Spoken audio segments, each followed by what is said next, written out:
The axe came down clean, and the wood split the way good wood always does. When you know what you are doing, one strike, two halves done.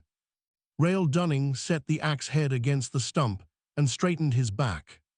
He was deep in the Verath forest, far enough from the settler camp that the noise of it did not reach him. That was how he liked it. Noise made it hard to think, and carpentry, real carpentry, needed thinking. He had been on Verath for 7 months. The Galactic Concord had opened this planet-to-human labor cruise 2 years ago, and Rail had signed on with the first wave of builders. The pay was fair, the air was breathable, the wood was unlike anything on Earth, dense, slow-growing, and so full of natural resin that it barely needed sealing. He could work with wood like this forever and never get bored of it. The forest smelled like pine, but sharper. The sky above the tree canopy was a pale greenish blue that he had stopped noticing after the 3rd month. 2 of Verath's moons were faintly visible even in daylight, hanging low above the eastern ridge like old coins left on a shelf. He picked up the axe again. Then the sky moved.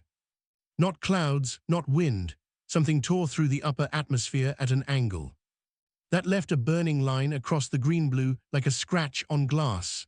Rail watched it. It was moving fast but dropping, losing altitude in a way that did not look controlled. He had seen emergency drops before on supply runs. Gone wrong. This was not that. This was something falling. The crash came from the northeast, not loud enough to be a large vessel. More like the sound a heavy cart makes when it tips off a bridge, one sharp impact and then rolling, and then silence.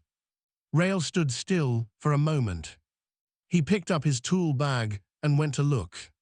It took him 20 minutes through the trees to find it. The pod was small, about the size of a cargo skiff, and it had torn a path through the canopy before coming to rest at an angle in a shallow hollow. One side of it was caved in. The shell was a dark bronze color with markings he did not recognize, not Concord standard, not any settler script, something older. He approached carefully. There was no fire, which was good. The metal was still warm. One of the side panels had been blown outward and lay in the ferns nearby. He looked inside, through the gap. The first thing he noticed was the shell fragments. They were large, pale, and curved, scattered across the floor of the pod's interior. The second thing he noticed was what had hatched from them. It was curled in the far corner, pressed against the only wall that had not buckled. It was roughly the size of a large dog, maybe a little bigger, and it was covered in scales that should have been a rich, deep color, but looked pale and washed out, the way a bruise looks after a few days. One wing was folded against its body at a wrong angle. Its breathing was visible, slow, shallow rises and falls of its ribcage. Rail had never seen a Draken hatchling before, but he knew what this was. Everyone in the Concord knew what the Draken were, the oldest species in the known systems, the ones the Concord itself had been built around, because no one had wanted to be on the wrong side of them. Their adults were the size of buildings and older than most human civilizations. Their young, apparently, were the size of large dogs and trembling in the wreckage of a crashed pod. He called it in on his comm. He kept his voice flat and factual. Crashed pod. Unknown type, one survivor, hatchling injured, located in the northeast. Hollow. He gave the coordinates and waited. Officer Duveth arrived 40 minutes later with 2 Concord guards. Duveth was Reptilari, a species that resembled something between a lizard and a rooster, with a crest of stiff blue feathers along the back of his head that went flat when he was displeased. His crest was flat now. He stood at the edge of the hollow and looked at the pod. Then he looked at the hatchling. Then he looked at Rail the way a person looks at a minor inconvenience. they do not have time for. You are to leave this site, Juveth said. His Concord Common was precise and slightly too loud, the way some officials spoke to humans when they assumed humans were slow. The Draken Collective will be notified. Adults will come for the hatchling within 1 or 2 cycles. Rael looked at the hollow. 1 or 2 cycles was between 10 and 20 days on Verath's rotation. It is hurt, he said. That is not your concern. The wing is bent, it is cold.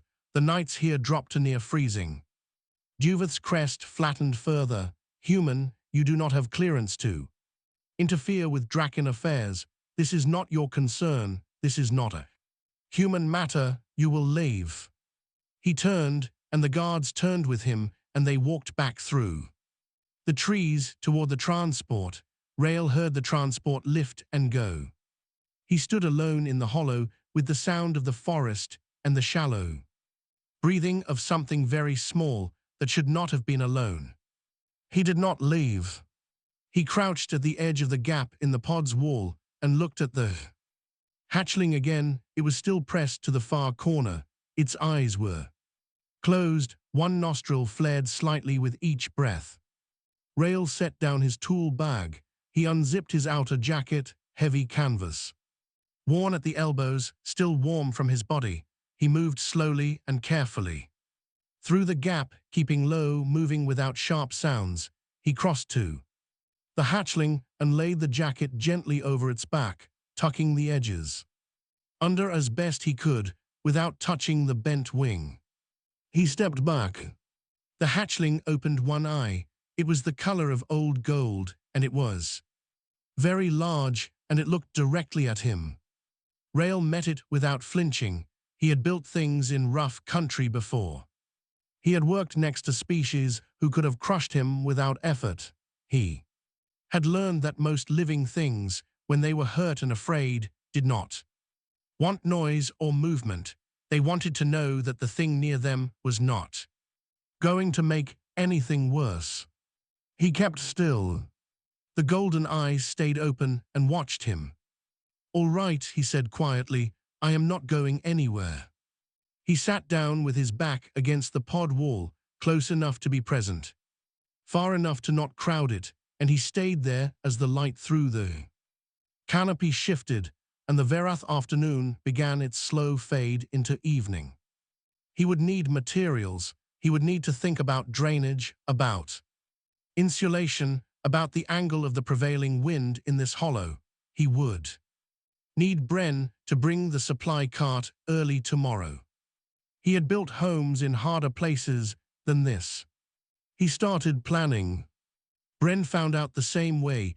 Bren found out about most things by walking into a situation already in progress and spending the first several seconds trying to figure out if he should run. He had brought the supply cart along the northeast trail the way Rael had asked, loaded with timber offcuts, a tool roll, 2 boxes of nails, and Rael's lunch from the camp kitchen. He had been told only that the job site had changed location and to follow the marked stakes. The stakes led him to a hollow in the trees that he did not recognize. In the middle of it sat a crashed alien pod at a tilt. In front of the pod sat Rael, cross-legged in the dirt, eating cold flatbread from his own pack, and 6 feet from Rael, watching him with the focused attention of a creature deciding whether to trust something, was a pale-scaled dragon, about the size of a large dog. Bren stopped the cart. The dragon looked at him. It had golden eyes and a bent left wing folded tight to its body, and it was wearing, inexplicably, Rael's canvas jacket, draped over its back like a very small blanket. Rael looked up. "Good, bring the cart closer. I need to take measurements." Bren's mouth opened and then closed. He was 19. He had come to Verath because the labor contracts paid triple what he could earn back on the colony station, and because Rael had offered to teach him real carpentry during the posting. He had not been told that real carpentry sometimes involved Dragon Barbies. Rail, he said. His voice came out smaller than he intended. It will not hurt you, Rail said. He did not look up from his flatbread. It has had a hard day. Just move slowly and do not make loud noises. Bren moved slowly. He brought the cart to the edge of the hollow and climbed down and stood next to it without going further, which felt like a reasonable compromise. The dragon watched him the whole time. He watched it back. Somewhere in that exchange, the thing stopped looking like a threat and started looking like something that was simply trying to work out whether he was worth worrying about. It turned back to Rail and bumped its nose at the flatbread. No, Rail said to it, in the same tone he used when he told Bren the dovetail joint was wrong and needed to be cut again. That is mine. The dragon made a low sound in its throat, which was either a complaint or a purr. Rail tore off a piece of flatbread and held it out on a flat palm. The dragon sniffed it, then ate it in one careful bite without touching his hand with its teeth. Bren finally exhaled. How long have you been here? He asked. All night, Rail said. He stood up and brushed the dirt from his knees. Hand me the long measure. Bren handed him the measuring tape from the tool roll. Rail walked around the hollow slowly, trailing the tape and knotting numbers in the small book he kept in his back pocket. He checked the slope of the ground. He pressed the heel of his boot into the soil to test how it drained. He looked at the tree canopy above and the angle of the morning light coming through it. He looked at how the wind moved the ferns at the hollow's rim. The dragon watched him work. It turned its head each time Rail moved to a new position, tracking him with those gold eyes the way a cat watches something it has not yet decided is harmless. Bren very slowly sat down on the edge of the cart. Are we in trouble? He asked. For what? For being here. The Concord officer told you to leave. The Concord officer left, Rail said, writing a number in his book. I did not. That is not really an answer. It is the only answer that matters right now. Rail looked up from his book. The wing is bent but not broken, I think. It held its own weight on it twice during the night. It needs warmth, shelter, and food. I cannot do anything about the wing except not make it worse. I can do something about the rest. He walked back to the cart and looked at the timber offcuts. He began pulling pieces out and setting them on the ground in groups, long ones together, short ones together, flat ones in a third pile. The hollow is a good spot, he said. The trees break the wind from the north. The ground here slopes slightly south, so rain will drain away from the site. There is morning light from the east, which is where it keeps looking when it wakes up. He nodded at the dragon, who was now paying close attention to the timber sorting, head tilted. I am going to build a shelter around it here until the adults come. Bren thought about this. What kind of shelter? A good one, Rail said. Wara arrived at mid-morning with the resupply loop. He was Cathali, which meant he was tall and narrow-bodied with 4 arms and a pair of folded antennae that expressed his emotional state more clearly than his face ever did. His antennae were currently pointing straight forward, which meant surprise, and straight up, which meant alarm. Both at once meant he had found Rail Dunning building a frame in a forest hollow next to Draken. Hatchling. Human, Wara said. Wara, Rail said. There is a Draken hatchling sitting next to you. I know. It is wearing your jacket. It gets cold. Wara's antennae moved through several positions too quickly to read.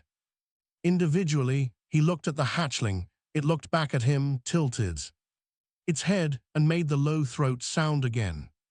It is too thin, Wara said, before he could stop himself. Yes, Rail said. I have been feeding it from my own rations, but it needs proper food. Do you have anything on the cart that would suit? Warra's antennae flattened. You want me to feed the Draken hatchling? You are the one who said it was too thin. A long pause. Warra went to his cart and came back with a block of dried protein, the heavy kind meant for large Concord labor animals, rich and dense. He set it down at a careful distance from the hatchling and stepped back. The hatchling sniffed the air, walked to it slowly on unsteady legs, and began to eat. I also have thermal moss, Warra said very quietly, in the storage compartment. It holds heat through the night. I use it in my own shelter. How much do you have? Enough for a floor lining, Warra said. If the floor was small, he looked at the frame Rail was building. How small? Small enough to keep warm, Rail said. Big enough that it does not feel like a cage. Warra unloaded the thermal moss without being asked again. By mid-afternoon, the frame was standing. 4 walls, rough but plumb, the joints fitted tight because Rail did not know how to cut a sloppy joint, even when he was tired and working from memory instead of formal plans. The floor was lined with thermal moss packed firm and covered with flat boards so the hatchling would have something steady underfoot. Rail was checking the north wall's alignment when a low sound came from behind him. He turned. The hatchling had walked to the half-built structure, pressed its nose against the nearest wall panel, and pushed. The panel did not move. The joints held. The hatchling made a different sound this time. Lower, longer. It turned its head and looked at Rail, and Rail looked back at it, and for a moment, neither of them did anything. Then Rail went back to checking the wall. Tomorrow I will do the roof, he said, to no one in particular. Bren, sitting against a tree with his knees pulled up, wrote in his own notebook. Day 2, the dragon approves of the carpentry. I think hard to tell, but it stopped shaking. That felt like something worth writing down. On the 4th day, someone stole Rail's nails. Not all of them, just the medium-weight square heads he used for frame joinery, which he kept in a shallow tin on the side of the supply cart. He noticed the tin was lighter than it should be when he picked it up. And when he looked around for the missing nails, he found them. They were in the hollow, arranged in a small neat pile in the corner of the unfinished structure's interior, next to a flat stone and 2 curved pieces of bark that the hatchling had also collected from somewhere. The hatchling was sitting over the pile with the alert satisfaction of something that has accomplished something important. Rail looked at the nail pile. He looked at the hatchling. He picked up 4 of the nails and went back to work. The hatchling watched him use them, tracking each hammer strike with slow movements of its head. After a while, it went back to sitting on its nail pile and made a low rumble in its chest that was unmistakably smug. Bren, who had stopped being afraid of it somewhere around day 2 and had begun to treat it the way he treated most things he did not fully understand, with cautious cheerfulness, pointed at the horde and said, "Little nail." The hatchling looked at him. "That is what I am calling you," Bren told it, "because of the nails." It looked at the nail pile, then back at him, and made no objection. Rail said nothing, but he noticed that after that, whenever Bren said, "Little nail," in a normal tone of voice, the hatchling looked toward him. So the name stuck, the way most things stick, not because anyone decided it, but because it kept being used. The work was going well, which was the most important thing. Rail had spent years learning how to see a job clearly, not what he wanted it to be, not what the client said they wanted, but what the job actually was when you stood in front of it with honest eyes. The job here was not complicated. It was small, it needed to be warm, it needed to be strong. Enough to last through Verath's rainy season without the roof shifting. And it needed to feel like a place rather than a box. He noticed on day 2 that little nails scratched at the ground on the eastern edge of the clearing every morning without fail, always just after the first light came through the canopy, so the entrance went east. He noticed that the hatchling avoided the side of the pod where the Concorde officer had stood, which was the south side, and chose the north interior corner whenever it wanted to sleep, so he put the sleeping platform on the north wall, raised 6 inches from the ground, with thermal moss packed beneath the boards for warmth. He noticed that the powered saw made the hatchling press itself flat and tighten its wings close to its body, whereas the hand saw and the hand plane and the mallet produced no reaction at all, or sometimes, when the work had a rhythm to it, produced that long low rumble in its chest. So he switched to hand tools entirely and left the powered equipment on the card. It meant the work took longer. He did not mind. On the morning of day 5, Inspector Vale arrived. She came with 2 Concorde guards and a personal transport that was significantly more expensive-looking than Juveth's had been, which told Rail something about the level of concern he had managed to generate in the Concorde administrative structure. She was Pithrani, a species with blue-gray skin, 6 fingers on each hand, and an expression of permanent, mild disapproval that Rail suspected was just how their faces were arranged. She stood at the rim of the hollow and looked down at the structure, which was now 3 walls, a partial roof, and a fitted interior floor. It looked, from any angle, like something that had been built with care and intention. Her expression deepened slightly. "Human," she said, "you were told to leave this site." "I was told by Officer Juveth," Rail said. "He was fitting a roof beam and did not look up. Is he your superior?"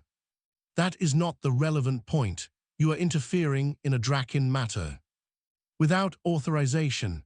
This is a violation of Concorde regulation." "I know the regulation," Rail said. He set the beam in place and checked the fit. It was good. He tapped it once with the mallet.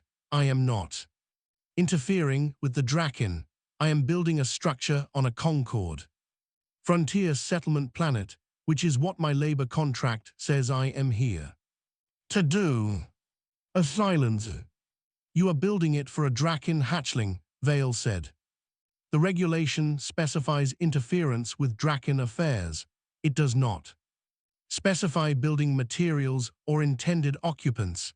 He finally looked up at her. "Is there a Concorde plan in place for keeping the hatchlings sheltered and fed until the adults arrive?" The inspector's 6-fingered hands moved slightly at her sides. "That is being arranged." "What is the arrangement?" Another silence. Rail waited. He was good at waiting. Carpentry was mostly waiting for the glue to dry, for the measurement to be right, for the thing to become what it was supposed to be. Inspector Vale did not have an answer. He could see it clearly in the stillness of her. There was no arrangement. The Concorde had no protocol for a stranded Draken hatchling because it had never happened before. They were trying to find one, and until they found it, they were hopping. The problem would sort itself out. He picked up his hand plane. "I will be here," he said. "If the arrangement is finalized, you can tell me and I will stop." She stood at the rim of the hollow for a long moment. Little Nail, who had been watching from the north corner with focused golden eyes, made the low, rumbling sound. The inspector looked at the hatchling. The hatchling looked back. Then Vale turned and walked back to her transport with the 2 guards. She did not send anyone to stop him, not that day and not in the days that followed. On day 6, Wara brought mineral clay from his supply route, off the books, packed in plain containers with no labels. He said nothing about it. He set it next to the cart and began helping Rail apply it between the wall boards to seal the gaps, which he had apparently learned to do Somewhere in his years of supply work, he was quite good at it.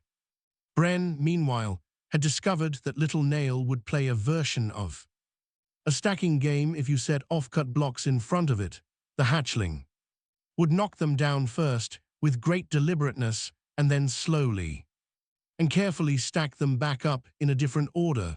Bren had started saving the most interesting shaped offcuts in a separate pile for this purpose. On the evening of day 6, Rail stepped back from the nearly finished structure and looked at it properly for the first time. He did this at the end of every job, stood back and let his eyes go soft and looked at the whole thing rather than the parts. It was how you saw whether something was right. It was right. Small, yes. Simple, yes. But the corners were square, the roof pitch was correct, the entrance faced east, and the platform faced north, and the floor would not rot because the drainage was properly thought through. The clay-sealed walls would hold warmth, the thermal mass beneath the floorboards would hold more. He had put in a set of small carved handholds on the interior walls. Without quite deciding to, noticing one afternoon that Little Nail kept trying to climb them. If it was going to climb the walls, it was better to give it something to grip. Little Nail walked out of the structure now, circled Rail once, and went back inside. It settled onto the sleeping platform on the north wall, on Rail's jacket, which it still refused to give back, and made the long, low sound. Bren, sitting against a tree in the fading light, said quietly, "I think it likes it." "Good," Rail said. He was already making a list of what needed doing.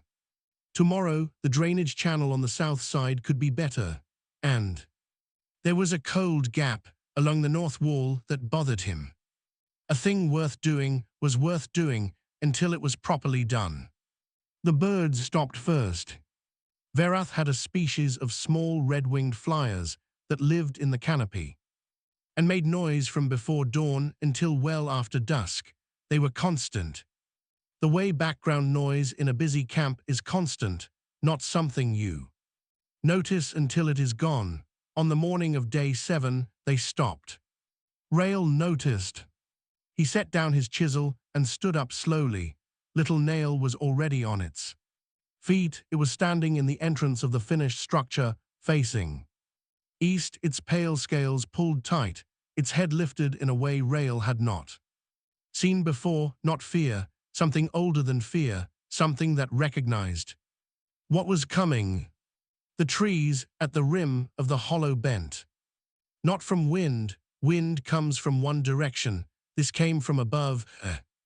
Pressure that moved outward from a single point, the way water moves when a stone is dropped into it. The canopy folded back, the ferns at the hollow's edge flattened to the ground.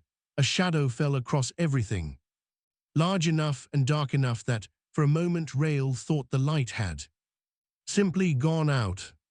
Then Sorath landed. The ground shook once, firmly, the way it does when something enormous decides to be still. He was vast in the way that certain things are vast. Mountains, deep water, old stone, where the size is not threatening, because it is simply too large to be about you. His scales were a deep and complex gray-black, like graphite, with lines of dark amber running through them in patterns that had the look of something written in a very old language. His eyes were the same gold as Little Nail's, but deeper. The way a coin on the floor of a lake is the same material as a coin in your hand, just changed by everything around it. He looked at the pod, he looked at Little Nail, he looked at the structure. He did not look at Rail yet. Bren, who had arrived 20 minutes earlier with the cart, was pressed against a tree at the far edge of the hollow. His notebook was in his hands. He was not writing in it. He appeared to have forgotten how. Wara had been there since dawn, helping reseal a section of the north wall. He had gone very still and very small in the way of his species. When confronted with things beyond their size range, his antennae pulled flat and his forearms folded close to his body. Inspector Vale's monitoring drone, which had been circling the hollow at a discreet distance since day 5, dropped out of the air and landed in the ferns without power. Whatever frequency Sorath's arrival created, it was not friendly to small electronics. Rail had not moved from where he was standing, which was in front of the structure's entrance. With his chisel in his hand, he had thought about stepping aside. He had decided not to. He was not blocking anything. He was just standing where he had been working. Sorath turned his eyes to him. The experience of being looked at by something that ancient and that large was not like being looked at by a person or even by most large animals. It was more like being read, like having someone open a book to your page and simply see what was written there without judgment, just clarity. Rail met the eyes. He did not look away. He was not brave about it, or if he was, it was the same kind of brave that made him measure twice before cutting, not the kind that made speeches. He simply thought that if something was going to look at him, looking back was the honest thing to do. Sorath spoke. His voice arrived not just through the ears, but through the ground, through the air, through the chest. He spoke first in Draken, which sounded like deep water and grinding tectonic plates, and also somehow like bells. Then he shifted to Concord Common, which came out accented and slow but clear. Who built this? I did, Rail said. Why? Rail thought about the question the way he thought about a difficult joint measurement, taking the time to get it right, not rushing to fill silence with the first words available. It was cold, he said at last. The wing was hurt and it could not travel. There was no shelter. I build things, so I built. Sorath looked at him for a moment longer. Then he turned and walked very slowly around the structure. He was thorough. He examined every wall. He pressed gently against the joints. He looked at the east-facing entrance, then up at the canopy, through which the morning light was now coming, then back at the entrance. He crouched, which involved a sequence of movements that rearranged the whole clearing, and looked at the floor drainage channel Rail had dug along the south side. He ran one talon along the clay ceiling between the wall boards. He stood again. Inspector Vale had arrived on foot during the inspection, having abandoned her transport on the forest path. She was pale in the grey-blue, and she had her tablet out, and she was clearly trying to find the correct procedure for this situation, and clearly not finding it. She began to speak in the careful, practiced voice of someone presenting a formal position. Elder, on behalf of the Concord Frontier Authority, I want to address the matter of this unauthorized construction and the human labor workers' violation of the protocols governing. Sorath looked at her. She stopped speaking. The tablet went down to her side. Little Nail walked out of the structure. It crossed the clearing slowly. On its still uncertain legs, it passed Vale without looking at her. It passed the curved wall of the inspection path Sorath had walked without looking at that either. It walked to Rail and bumped its head against Rail's knee, the way it did when it wanted the flatbread piece or when it had decided it was done being alone. Something changed in Sorath's face. It was a small change. Rail would not have known how to describe it. It was the kind of thing you see in a person's face when they had expected one thing and found another, and the other thing was better than what they expected, and they were not sure yet what to do with that. The great grey-black head turned back to Rail. Humans, Sorath said, in Concord Common, are described to us as young, unskilled in the ways of the Concord, without standing or recognized worth among the older species. He looked at the structure again, at the clay-sealed walls, at the east facing entrance, at the moss-lined interior visible through the doorway. At the set of small carved handholds on the walls inside that no protocol document had required and no one had asked for. "Who told you this?" Sorath asked. The question landed in the hollow and sat there. Rael looked up at the ancient golden eyes. He thought of Juveth with his flat crest and his dismissive voice. He thought of the Concord officials on the orbital station who processed human labor contracts in the same queue as equipment manifests. He thought of every form he had ever filled out that asked for species and placed human at the bottom of the drop-down list. "No one worth listening to," he said. Sorath was still for a long moment. Then from somewhere deep in his vast chest came a sound. It was low and resonant, and it moved the air of the whole clearing. It was not a roar. It was not a threat. It was something else, something that, if you had to put a human word to it, came closest to acknowledgement. Rael picked up his chisel and went back to work on the north wall gap. "Some things you said, some things you just did." Sorath did not leave that day. He settled at the northern edge of the hollow, which required several trees to adjust their positions in ways that trees do not normally adjust, and he sat there with the patience of something that had been waiting for things since before most species had learned to count. He spoke, occasionally, in Concord Common, and Rael listened while he worked. The story came out in pieces, the way long things usually do. A stellar event, the kind that appears on no chart and gives no warning, had struck the transit lane between two Draken systems. The egg carrier had been small, a private transport carrying the hatchling to the colony world of Arath to be raised in the traditional way among its extended kin. The adults with it had not survived the event. The pod had been ejected on emergency release and had traveled on its own momentum until Verath's gravity caught it.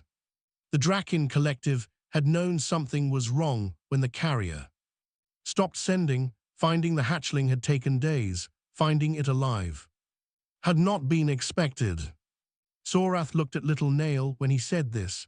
The hatchling was inside the structure, visible through the doorway, reorganizing its nail horde. With the serious focus it gave to all things it considered important. "Arath is far," Sorath said. "Arranging proper transport will take time. The hatchling's wing will need to heal before it can travel any significant distance, even in a carrier." He paused. "I cannot stay. There are matters among the collective that require my presence." Rael fitted a clay seal along the last section of the north wall gap and pressed it flat with his thumb. He checked the seam with his eyes. Sorath spoke the next part carefully, in the way of someone choosing words with full knowledge of what they weigh. "I am asking if the human Carpenter will remain as keeper of this hatchling until the transport to Arath is arranged. I am asking, not as a Concord matter, not as a legal obligation. I am asking one being to another." Rael looked up from the wall.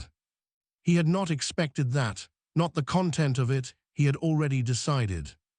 He was staying back on the first night, before he had any idea how long it would be or what it would mean, but the form of it, the asking, the directness of it, and the fact that Sorath had made it plain, it was a request and not a command. Before he could answer, Officer Juveth arrived. He came on foot from the forest path, slightly out of breath, with the look of a person who had received news and rushed to get ahead of it. He took in the scene, Rael at the wall, Sorath at the northern edge, Inspector Vale to the side with her tablet, Bren and Wurra near the cart, and drew himself up to his full height, which was not very full next to anyone else in the hollow, but was the principle of the thing. "Elder," he began, "on behalf of the Concord Frontier Authority, I must object to any arrangement that places a Draken hatchling in the care of a human laborer. The humans on this planet are here under a restricted labor contract. They have no standing in Concord affairs, no recognized species designation above provisional, and no legal authority to the Concord Frontier Authority, Sorath said, without raising his voice, did not come when the hatchling was cold. Duveth's crest went flat. The Concord Frontier Authority, Sorath continued, at the same low and steady register, did not build the shelter, did not provide the food, did not stay through the night in a forest hollow to ensure a hatchling, did not die alone. He looked at Duveth with those deep gold eyes. You told this human to leave, Sorath said. Duveth said nothing. He did not leave, Sorath said. Tell me which of those two choices showed the greater standing. The clearing was quiet. Somewhere in the canopy, one of the red-winged birds had come back, just one. It made a single sound and then stopped, as if it too was listening. Duveth looked to Vale. Vale was looking at the structure. She had been looking at it a great deal since she arrived. She had the expression of someone revising a position they had held for a long time without examining it carefully. I have no objection to the Elder's request, she said quietly. Duveth's mouth opened.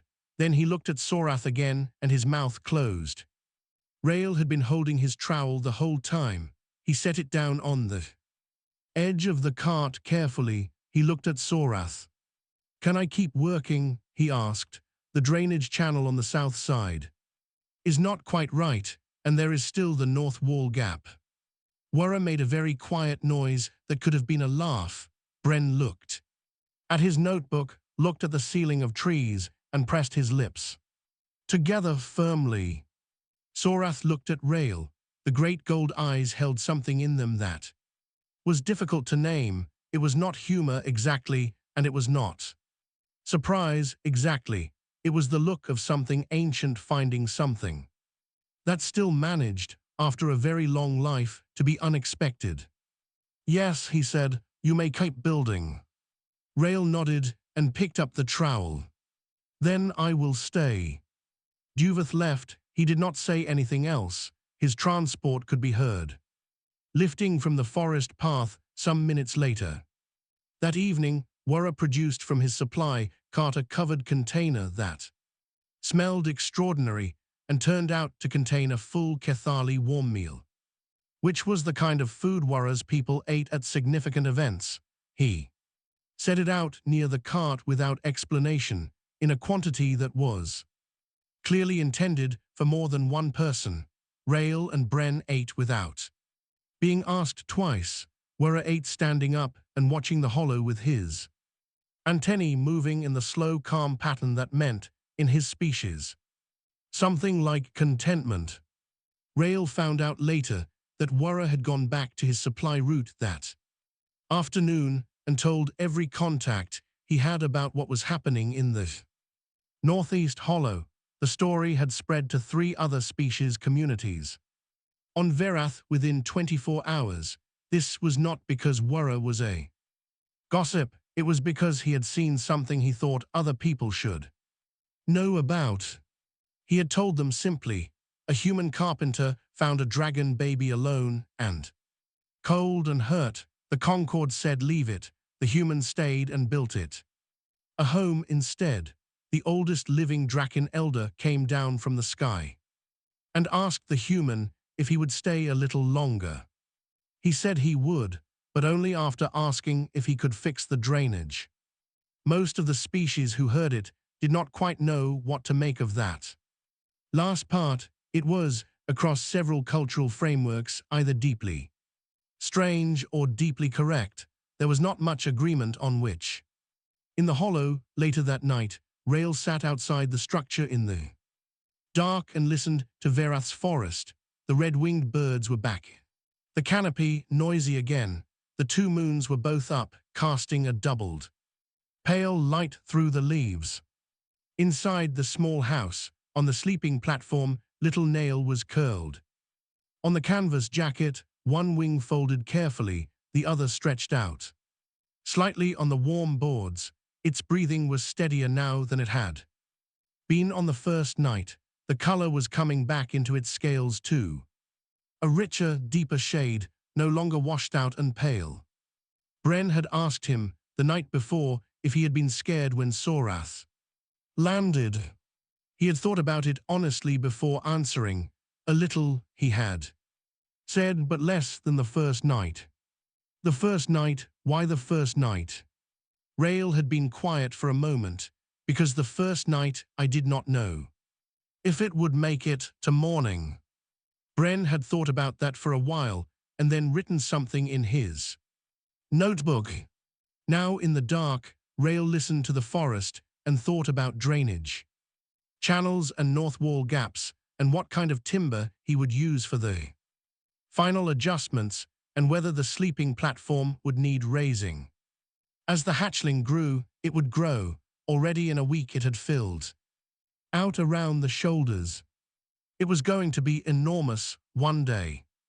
But not today. Today it was small and the house was warm and the work was almost done.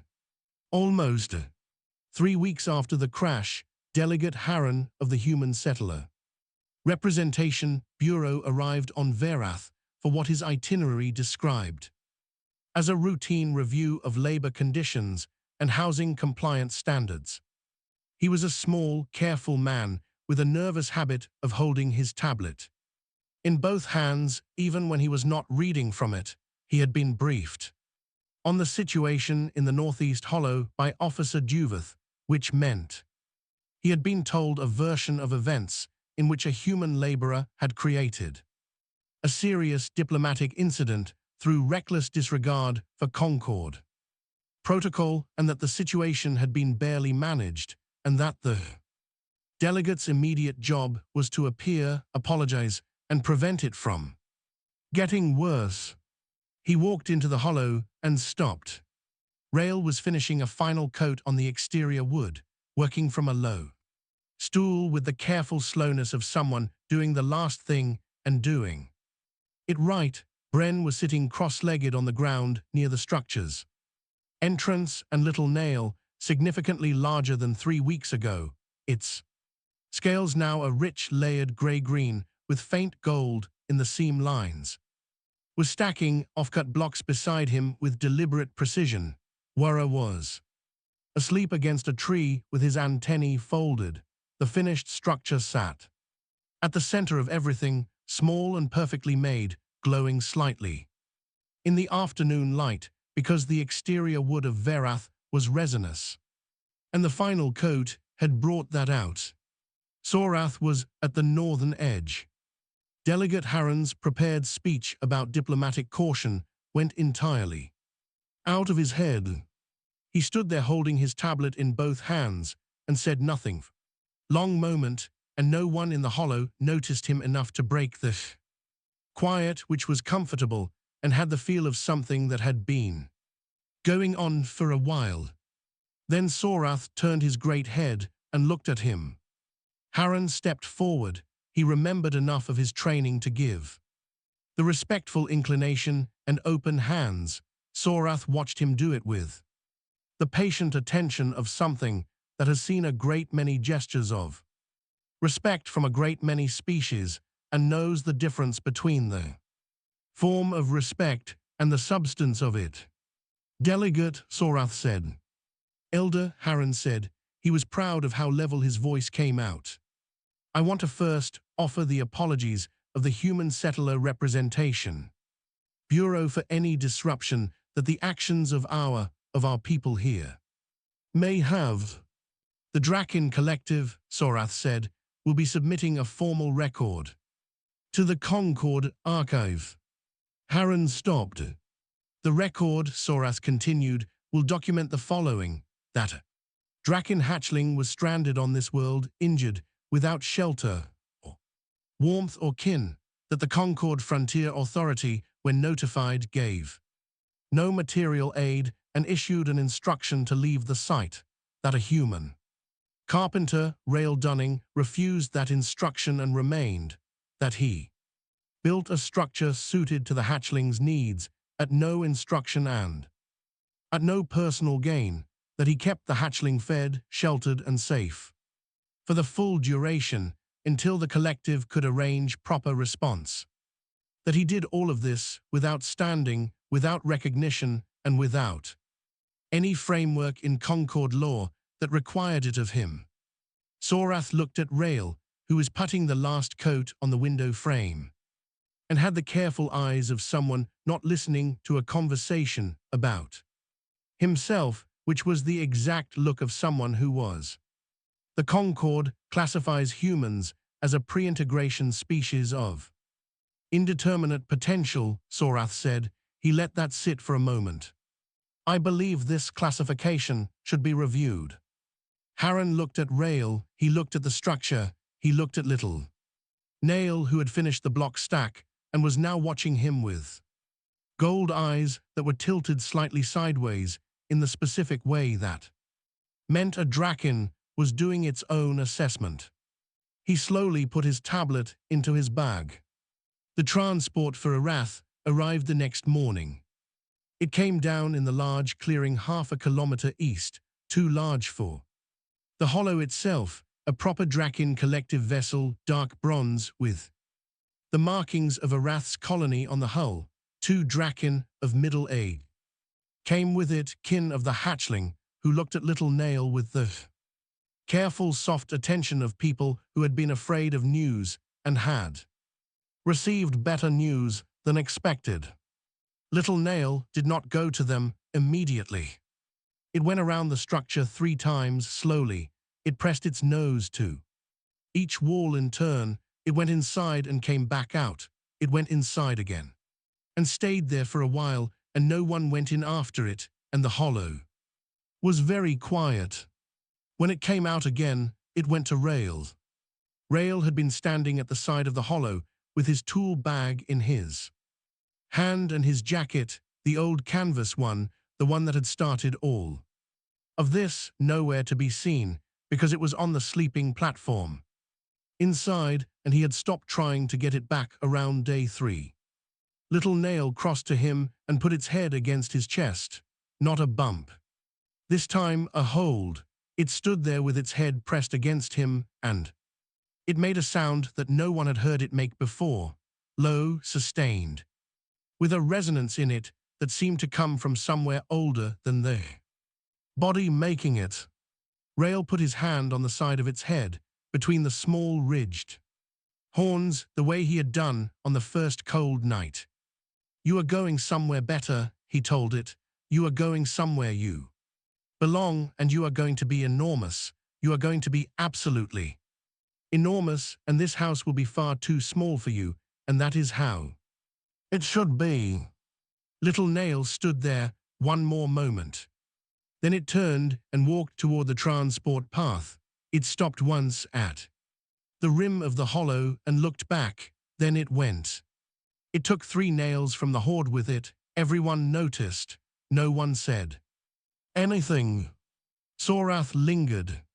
He waited until the transport had lifted and the sound of it had gone from the air. Then he turned to Rail, who was standing where he had been. Standing, not watching the sky, not showing anything on his face that he had not decided to show. The structure, Sorath said, the hatchling would not allow it to be left here. Rail looked at it. 3 weeks of work, the best joints he had cut in years, the east-facing door and the north wall platform and the carved handholds and the clay-sealed walls. He was surprised to find that he was glad, in a way he had not expected to feel, not because it was his work going somewhere, but because the thing he had built for a particular purpose was going to stay with the thing it had been built for. That was what good building was supposed to do. Among the Draken, Sorath said, the one who builds a first home for a young dragon is given a name in the old language. He said the name. It was Draken, which meant it moved the air and the ground at the same time when spoken. and it did not translate into concord. Common without losing something, but the meaning came through. First shelter. Rail was quiet for a moment. He picked up his tool bag. That is a good name for a carpenter, he said. Sorath made the sound again, the low resonant acknowledgement that moved. The air of the clearing, and then rose, and the trees bent, and the sky changed for a moment, and then he was gone. Harren was still in the hollow. He had been there the whole time, quiet. Watching, he looked like a man who had come to do a small administrative job and had accidentally seen something that was going to take him a long time to properly understand. Bren was writing in his notebook with the intensity of someone trying to get everything down before memory changed it. Wara had woken up at some point during the final conversation and was standing at the edge of the clearing with all four arms folded and his antennae very still. Rail shouldered his tool bag. The settler cabins on the south ridge still need their roof frames, he said to Bren, and the Merath family asked about a storage addition. The east end of their place. Bren looked up from his notebook. We are going back to work, he asked. I never stopped, Rail said. He walked out of the hollow on the north path, through the trees, back toward the ordinary work of the ordinary day. The axe was where he had left it 3 weeks ago, next to the splitting stump. The timber piles were still there. The measuring tape was in his left pocket. The tools were the same. The hands were the same. The sky above the tree canopy was the same green-blue, with the two pale moons just visible to the east. But somewhere above that sky, rising up and away toward the stars and toward Arath, a young dragon was curled in a bronze transport with 3 stolen nails and a canvas jacket that smelled like sawdust and wood smoke. And the walls of the first home it had ever known were around it, exactly as they had been built, square at the corners, sound at the joints, east facing at the door. The Concord had many words for what humans were. They would slowly have to find new ones. Because this was what humans did when something was cold and alone and there was no one else to help and no system in place and no reward at the end of it. They looked at the problem, they looked at their tools, and then they got to work and did not stop until the thing was done. Not for glory, not for standing, not for a name in any language, old or new. Just because the work was there and the work was needed and someone had to do it right.